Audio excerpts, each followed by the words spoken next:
Thank you so much, Maddie and Tina. It's great to see you live versus just chatting over the phone. So thank you so much for joining us today.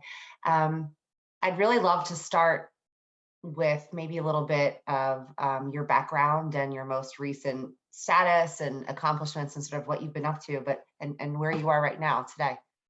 Absolutely, thank you.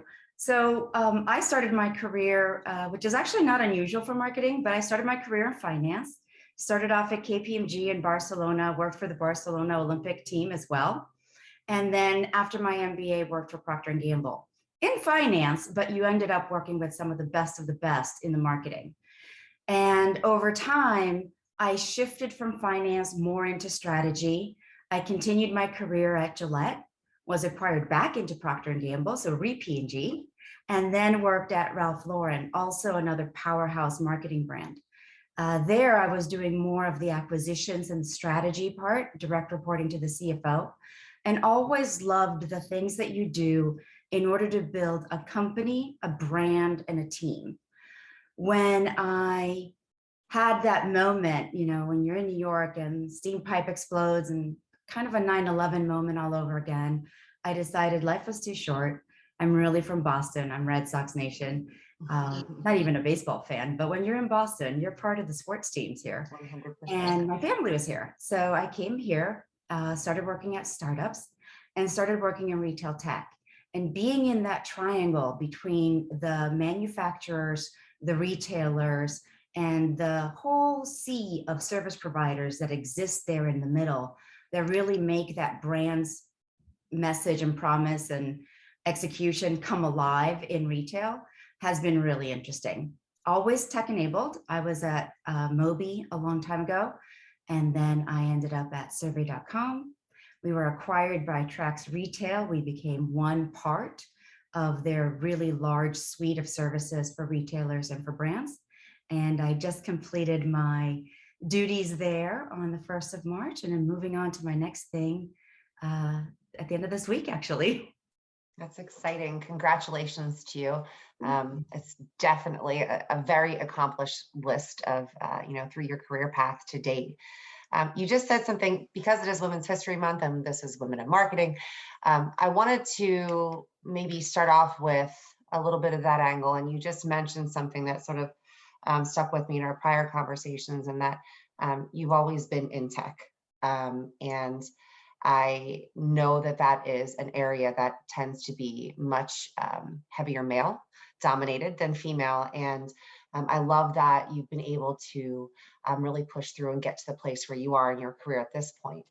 When we connected last week, you mentioned a number of very impressive and important female-focused professional groups that you either led or had an important role in growing. For example, you were the president of the Boston Women in Finance group. You're part of the inaugural group of Women's Sphere, and then most recently you became a part of Chief. So how did these groups really impact your professional growth, just as an individual and as a woman in the tech marketing space? Absolutely. That was really great question. And I loved having that conversation with you yesterday. It was really interesting because I had always grown up a bit as a tomboy. When you come in through finance and tech, you kind of, you're part of the team, right? And it's not a pretty team. It's a boys team. And I had never been a Girl Scout or a sorority sister or anything like that in school. In school, you're 50-50, right? You're half girls, half women. When you end up on those teams where you're like the only woman or one out of two, reaching out to those groups where you kind of feel like you're in that majority is important. And in the beginning, it was about access. So as a young director in finance, I was not senior enough to join the bigger networking groups. So the ones that were female were a lot more inclusive and went a lot deeper into bench strength. So I was able to join. When I became president, I actually partnered. I was in a lucky situation where the leaders of the CFO leadership councils and the Boston Finance Executive Internationals group were friends and colleagues. So we decided to do events together because at the end of the day, sheltering women in a women's group only isn't the only way to support us. It is always to make those entrees and those access alleyways into those people that are making the decisions. And until things change, that is traditionally been male. When I then moved on to women's sphere, I continued that career, went to Ralph Lauren, was part of Financial Women's Association in New York. Women's Sphere asked me to speak at their first event. And after that, I actually joined them as their first biz dev person. So bringing in those companies that would be great sponsors, and proud to say that Procter & Gamble was one of our first ones. That's exciting. And then I know I just wanted to give a little additional nod to Chief. We spoke a lot about really how of late they've been empowering women at more senior and advanced levels of their career to continue advancing and help pave the way a little bit wider for those up and coming. Have you found that the experience with Chief most recently has been any different than the other experience you spoke about? So the Boston Women in Finance Group or Women's Sphere, is there anything that's a little bit different about Chief than the other two? Yes. So what Chief has done is first it's membership. So you have an application and interview process. So it's definitely a selected group of women. Every woman I have met, I have been blown away and impressed by. And then they have what they call the core group. So they put together women that have some similarities, lots of differences, geographically similar, so that we could actually meet in person, which is great. While I appreciate the opening of the US and the world due to COVID and Zoom, I think we all long for those days where you can just have that conversation over a cup of coffee or a cup of tea. So that is part of the structure. And then they bring in an incredible amount of speakers that you can tune into live and be part of the Q&A or watch later at your convenience. And finally, it's very easy to put together a topic and do kind of, I call it intramural. So just the women themselves leading the group, leading the conversation, kind of creating it in, folding in what is important in your industry, in your function, in your area of the world. And sometimes it becomes something more important. One such group is corporate innovation. So innovation is something I've always been interested in. One of the women put it together. She works at Ernst & Young. She has been a professor at Berkeley. It's the best of the best. So it's almost like receiving the coaching or the guidance that you would in the C-suite of the Fortune 1000 from the best of the best consultants, the McKinsey's, Bain's, and BCG's. And I was fortunate to have that at Gillette, but being able to have that and have it be custom to what is your needs, in addition to your potentially your functions needs, your company's needs, your brand needs. That's very great. supportive, and that is the part that is different. Yeah, I think that's terrific. And over our handful of conversations, you definitely mentioned the different groups a number of times. So that really sort of stuck with me. It sounds like these groups and really sort of in effect networking within these groups helped you define the sense of community and culture that you wanted to build within the companies that you helped to lead. What would you say are maybe some of the most culturally impactful things that you implemented either at survey.com and Trax, or even back at, you mentioned so many great stories at P&G and Ralph Lauren, that maybe you found the most meaningful? And then how might you suggest others looking to make this type of impact on their company culture take that first step? Because I know it's like getting started is always the biggest challenge. So just sort of wondering how you got there. It is. So I always appreciated being at P&G. It really leans heavily on training, not just on your function, but just on things like time management, productivity, balancing your workload, leadership, communication styles, all of the hard and soft skills that it takes to be successful in a large company. And most of those transfer over into any size company, and as well as even your life, right? Some of your teams. So when I was at survey.com and it was a smaller team, it was around 30 people when I joined, one of the things that we quickly did was take the quiz of human intelligence. It is based on those interviews that are done at the highest level of C-suites in order to make sure that there's fit, usually done by psychologists. And so they took this one person's model and they said, you don't have to ask 50 questions in Myers-Briggs. you're pretty quickly, 2 questions in, that I'm pretty outgoing. You don't need to ask 3 more to find that out. So based on your answers, the questions change. And then you end up managing and looking at how you manage head, heart, and hand. So how do you behave? What are you motivated by? And how do you interact with others? And that was great, first for self-awareness, and then for awareness of others. And then as you build your team, making sure that you have diversity. So I was fortunate, by the time we got acquired, we were like around 44 people. We had around 11 nationalities. The founder was Greek, 3 other Greek people. I'm Swedish. I came to the US when I was 14. People from Brazil, people from China, all over, and India, Pakistan. And what that means is you come in there with a very diverse perspective, diversity of thought, diversity of experience, in addition to cultural, ethnicity, gender, everything else. So it was really important to kind of like understand each other in an easier way. And then as new people came on board, they kind of had a shortcut to what we were like, right? I'm always going to be analytical data. I've always said that, math is my 4th language. If you know that, you'll know that time is important to me and punctuality is important to me. And there's a few other things that make it easier to work with me and make me appreciate working with you. So it was just a lot easier to do that together. The other one that I do, and I highly recommend it, is How to Fascinate. It splits up into 7 strengths. And what you see is how do you lean on the strengths that are interesting for you? Mine happen to be listening and innovation. And I work best with people like that. And I work best in teams that have other members that have alert. They stay on top of all the trends. They keep me apprised of changes. They see problems before the problem is a big problem, right? Yeah. And those are the people that I need to have around me, as I would love to brainstorm all day long. I love that. That's incredible feedback, because I think there are so many options out there and some people just don't know where to begin. But exactly to your point, I think we really need to appreciate each other's strengths and how to best operate together to have the most meaningful professional experiences.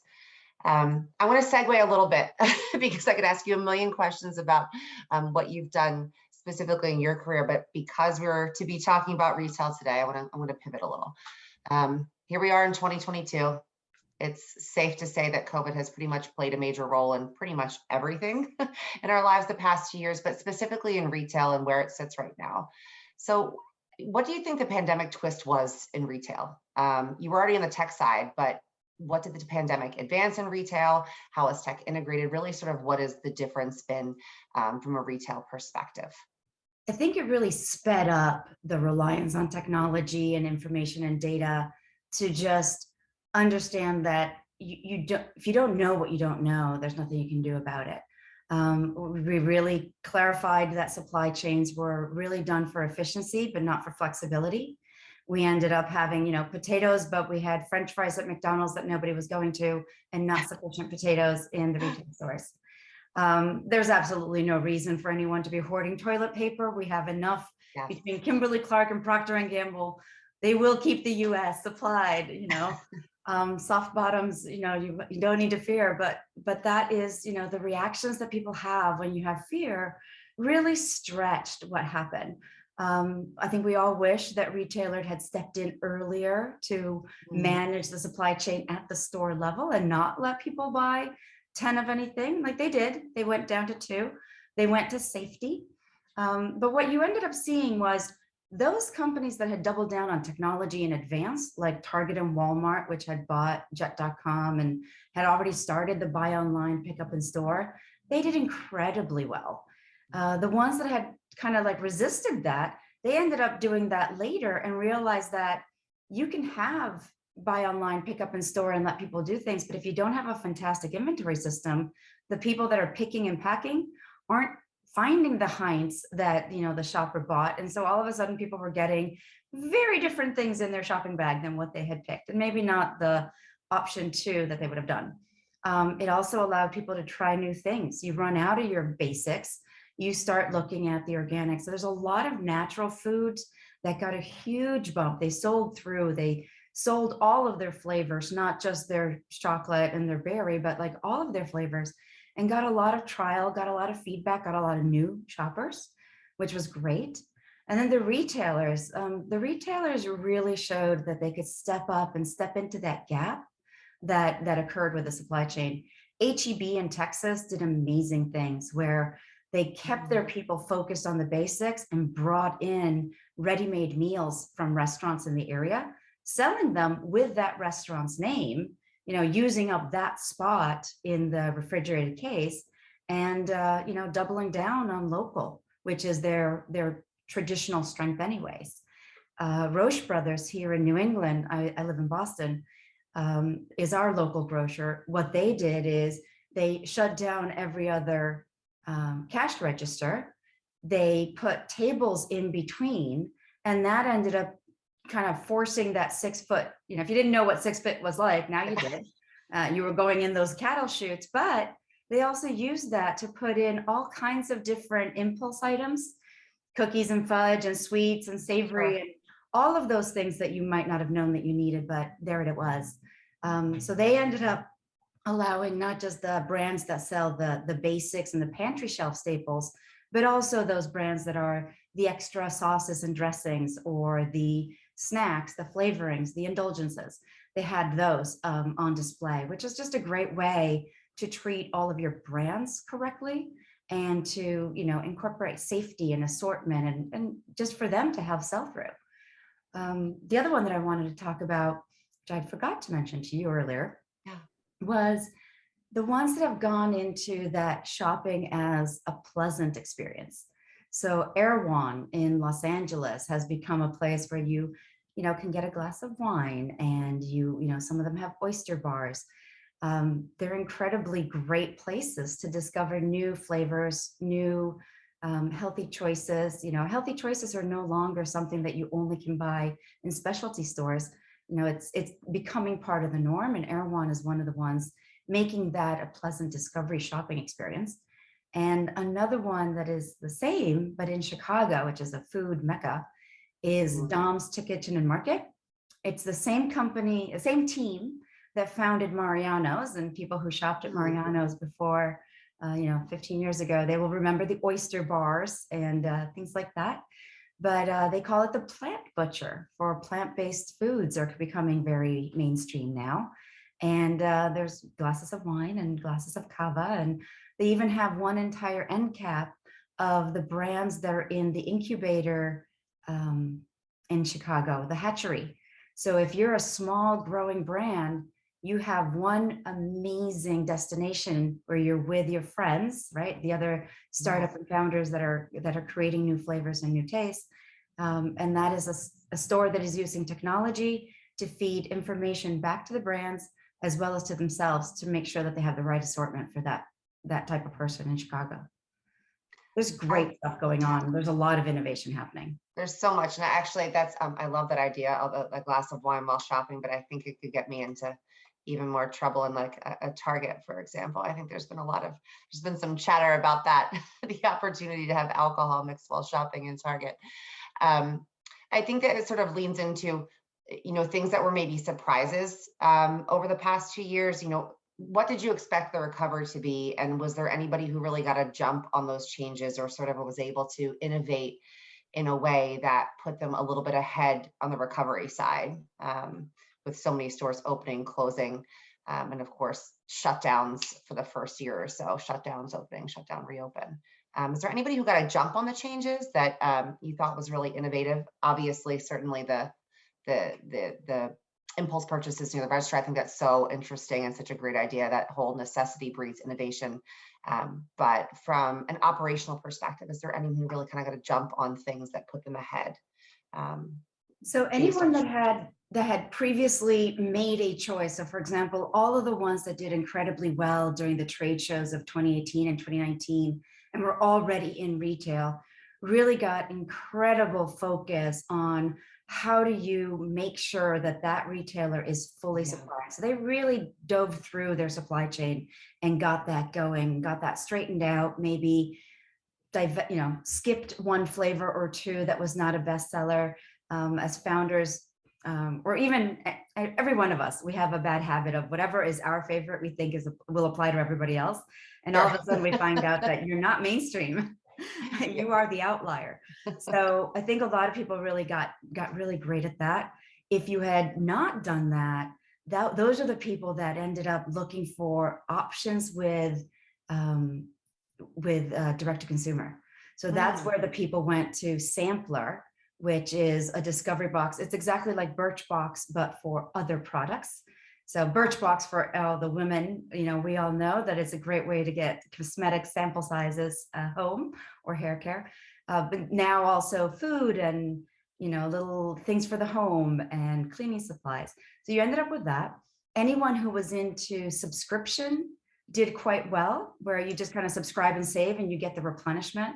Especially people liked the where the refill is a smaller footprint, like less plastic, more sustainable, and you have that one squirt bottle that you then replenish. Yeah. One fantastic one is Mom Remedy, which is she was creating it for the kids. I love all the founders that create their products for their children. Creating it for the kid, it kills the coronavirus, and so she was doing a mail order, direct to consumer. You got all of the products that you needed, and then you just replenish it with something that you mix with water. I think those are fantastic. And finally, the one thing that we have done with this whole having everything shipped to us is I think we've all seen a lot more corrugated cardboard than we ever thought we would see. And I think whenever there's going to be real advances in sustainability all through the shopping chain, so whether it is making a sample be in some kind of paper that is compostable, I think that's going to be a win, so that we're no longer just doing those Costco cut up the granola bar into 5 pieces and share them on this little paper cup. I think that's going to be a win. And I think if we can come up with something that is going to be better than the big corrugated box with the plastic wrap around the little item that I didn't really imagine could break, but maybe it could. Sure. In that case, I think that's where we really are going to get some streamlining. It'll be streamlining in logistics, transportation. It will be in just paper, corrugated, forestry. It'll have benefits all the way around. And at the same time as, COVID has done, the macroeconomic environment around the world keeps changing, whether it is not having food security or right now having brinkmanship in political science. We're always best off if we have flexibility. So the people that have brought flexibility into their marketing, their supply chain, and the way that they're keeping their retailers and shoppers happy are really the ones that are winning. I love that. So it's so true. So you mentioned a couple of really sort of, I don't want to say aspirational, but hopefully short-term aspirations for some of the bigger retailers out there. Who do you think is doing it right now from a retailer perspective, and why? I think 7-Eleven has done a great job. They understand that when you're wandering around, right, and you're just getting your errands done, you're getting back and forth to work, you are going in there for those couple of basics, for that one snack, for something to tide you over. And 3-4 years ago, they started their Brands with Heart, and it's sips and snacks that are actually healthy, so that you have the choices that are beyond the basics. So it doesn't have to be an indulgence, maybe it is, but it's got less sugar, less fat, less chemicals, something that you might be really happy to put in your body. One that is in 7-Eleven and they expanded nationally is Shaka Tea. And what I really love about the innovations that are coming out of the, that 20, 30-year-old founder right now is that they put 3 things they love into one product that they hope that you love. So Shaka Tea is built off of the mamaki tea leaves. It is a plant native to Hawaii. They first started with grants. It is the plant that the bees are most attracted to. So it's keeping the bee population alive in Hawaii. And it is an amazing set of teas. You can have it loose leaf or you can have it bottled tea. That's the one that is in 7-Eleven. I subscribe to the other one, to the loose leaf tea, bag tea. And it's it's an aloha, affordable price point, lots of great flavors, and something new and unexpected that is doing fantastically well. Husband and wife team, Bella Hughes and her husband Harrison, and they just got acquired by Hawaii King. So congratulations, shout out to them, female couple founder and doing the right things. Another one that did the right thing and just amazingly well positioned, and I think I speak for all women that carbohydrates are great. So Great. Mason-Dixie has a biscuit that is homemade, all clean ingredients. It does have the butter, it does have the flour, it's not gluten-free, but it is your indulgence. And for all of those people that want, a really great homemade meal, you can put that into the oven and have a fantastic homemade biscuit at the same time as the rest of your meal is done. And they have just done a fantastic job of expanding their product assortment. They have scones, they have breakfast sandwiches. And she lives her values. She is Asha Baliga, the CEO and founder, came out of the restaurant business, family did, and realized that the biscuit was actually the #1 product, not just the restaurant experience, and made it into a frozen. Frozen is tough. She's partnered with survey.com and now Trax, grown. Her partner is LGBTQ, is gay, and she is, proudly, respectful of his lifestyle choices. That's, like she says, that's not a lifestyle choice. That's my best friend and co-founder. And she has, in the midst of the pandemic, not only grown her business, but started a company or started an association called Project Potluck with 2 other co-founders. And what it is bringing attention to founders who are BIPOC, so Black, Indigenous, people of color. Amazing. And this past Expo West, to the credit of the team, Informa and the Naturally West Expo West team, they were highlighted.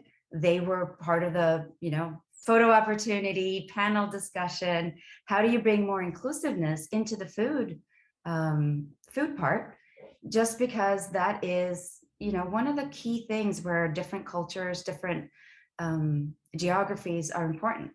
You have food insecurity in certain zip codes, and 3 zip codes over, you have every choice of farmers market. It's unfair.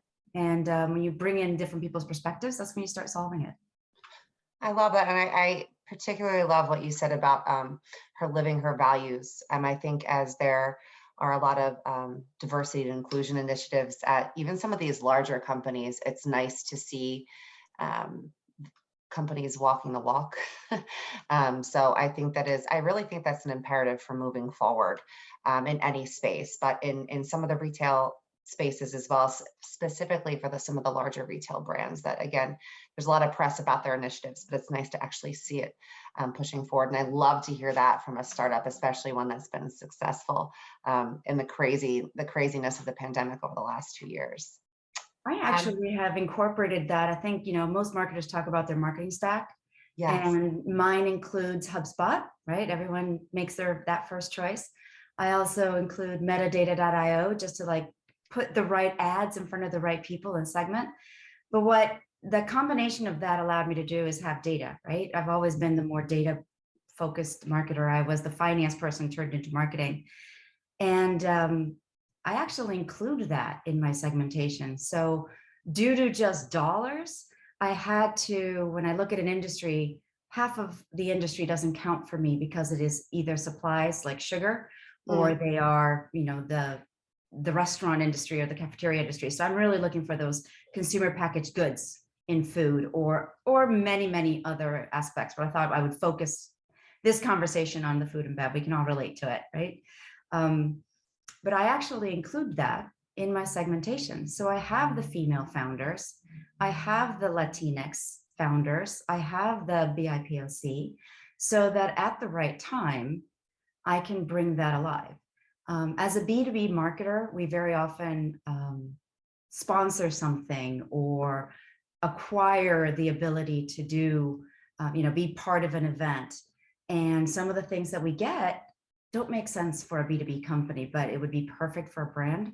So I've very often been able to gift something. So for example, when Kroger, which also is a retailer that's doing all the right things for 5 years, have been doing the wellness experience, they had to do it virtually for 2 years. But one of the things that they had is a 30-second spot. Jewel is singing, it's all about wellness and heart health and mind, body, food is medicine, things like that. And I would have come over like a lead balloon talking about B2B marketing to the heads of sales while all of these shoppers are thinking about wellness. So I instead gifted that 30-second spot to Siete, which is 7 siblings doing a very healthy potato chip and tortillas. Yes. And they had a 30-second spot about how happy they all were to get around the Christmas table and spend family time together. And it was right as the vaccine was announced, and, kind of like hope and being able to come back to, opening up the United States was coming back online. So it's great when the founders live their values. It's great when us as marketers can incorporate that into just how we make decisions.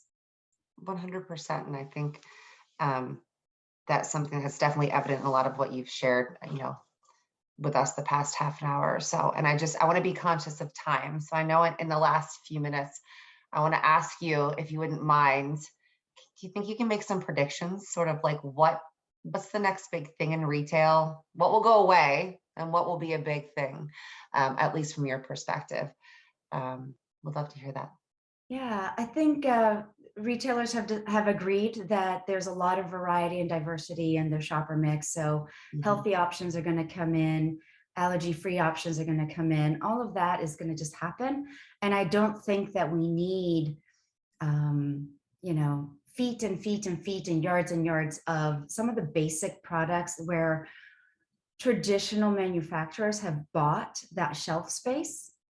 It's no longer necessary. I mean, if you are a traditional user and you always buy that same brand, whether it is Tide or whether it is Charmin or whether it is Dove or whether it is anything, that is the stuff that I think people will even subscribe and save on, whether they get it delivered to home or whether that's just already in your shopping cart, so that the feet of aisles that you're going through has a lot more variety and a lot more choice. So I think bringing that choice back down, right? Like I think retail in the future is going to be that blend of the curated, what a retailer chooses for their shoppers, and just the vast variety of assortment that we have on the internet. And whether that means that you shop the predictable stuff online and then just go in and discover things physically. I think that's one. Two, I think we can lose some of the packaging. I don't think we need to stand out on shelf with our packaging. Maybe we can do it with digital signage. Maybe we can do it with other information. There's some incredible stuff that is physical and digital coming together. And that means that the information happens on a screen. It can change in a second. And that eliminates all of that legalese that is in small print on your box. So I think that's going to happen. And finally, I think the average is going to go away, and people figuring out how to repurpose is going to continue to come into it. I think we understand that the earth is a limited quantity. It's a limited supply, and sharing is actually a much better way of getting to, whatever we end up in 100 years. Yeah, I love that. And I think I've heard, whether it's been intentional or not, sort of like an underlying theme of sustainability, a lot of your answers. And I think that's fascinating from a retail perspective, because I don't know that we always think about just the sheer volume of waste that comes along with products on shelves. So I think that's really interesting. I think we have about 3 minutes left, and I don't know if there were any questions, because I could ask you a few more, but I want to make sure we save time for anybody else in the audience who might have a few, or if there's anything specific you wanted to make sure that we covered, that maybe we haven't. Tina, I don't see any questions in the Q&A. So one question that I'm often asked is, what do I wish I had learned earlier? And that is patience. I think we all forget that certain things take the time that they take. And while wanting to get things done and, GSD, get stuff done, it's not really stuff. We all know what I mean. Is an incredible advantage, both in startups and in corporate world. Too much of a good thing is no longer a strength. So bringing patience in to your desire to do well, to get promoted, to come up with the next new thing is great. And also understanding what of your campaigns worked, what pieces did not, and getting other people's perspective on it. I think having that team collaboration is always what I have relied on when I've been successful. And it's what I have wished I had when I felt like I was making mistakes on my own.